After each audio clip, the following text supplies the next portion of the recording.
From WFRV TV Local 5, your local election headquarters, this is Newsmaker Sunday with your host, Tom Zaleski. Good morning. Thank you for joining us for Newsmaker Sunday. I'm Tom Zaleski. A vaping epidemic is sweeping this nation as of late. The Centers for Disease Control reports 530 cases of lung injury in 28 states. 9 deaths have been confirmed. CBS reporter Laura Podesta has more. The governor of Massachusetts has declared a vaping health emergency and ordered a 4-month ban on all vaping products. I think our view here was we needed to put some sort of a pause in place so that the public health officials, the epidemiologists, the researchers could do their work. Nationwide, hundreds of people have fallen sick and at least 9 have died after smoking e-cigs. No specific product has been identified yet as the cause.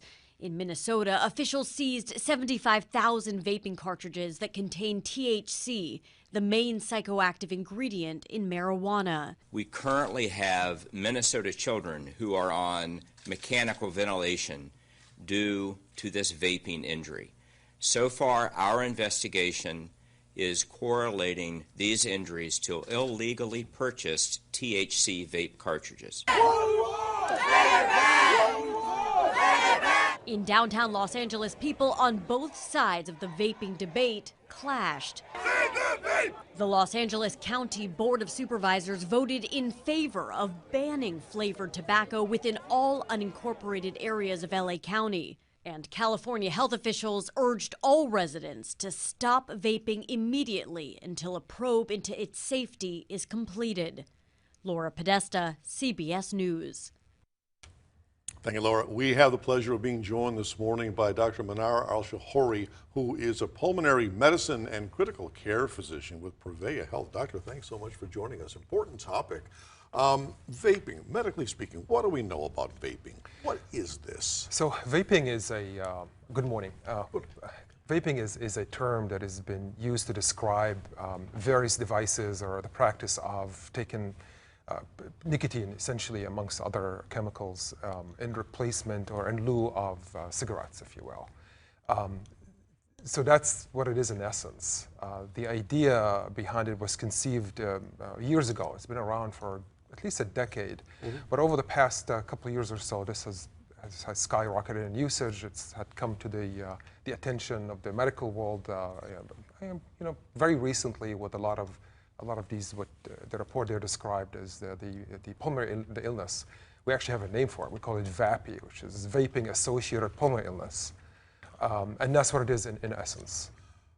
Well, you just saw the report by Laura Podesta about the deaths and illnesses attributed to vaping. Is there, in fact, medically a link to these illnesses and to these deaths? So yes. So there is a link. And that's how it deserved its name, the VAPI term that we're using. Now, what we don't know is the actual direct cause, as in the causative agent.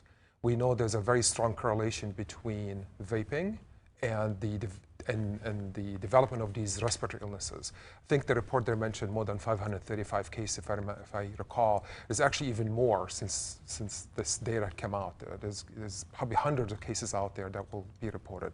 So we have very strong evidence to link the two, but we can't tell you as of yet exactly what it is in the actual chemical that is causing the lung injury. It actually may end up being a combination of things. So is it perhaps a misuse of the product, or is vaping just straight out dangerous? So that's the thing we're trying to get to the bottom of That's right exactly, now. And that's what the CDC is trying to study. They're trying to understand exactly what is at play here. What we have to compare to are cigarettes. Cigarettes, we know, conventional cigarettes, we know that they're harmful. We know that they shorten lives. We know they're directly linked to lung cancer. They're directly linked to cardiovascular diseases, et cetera, et cetera. But the link has been established over years of use and decades. We don't have people smoking cigarettes for the first time and then end up in a hospital on life support. While with vaping, we are definitely seeing that. And we're seeing that in an age group that, frankly, they're children. And that's what makes it very, very difficult to, first of all, to ignore, but also very difficult to digest. as to where do we go with all of this right now.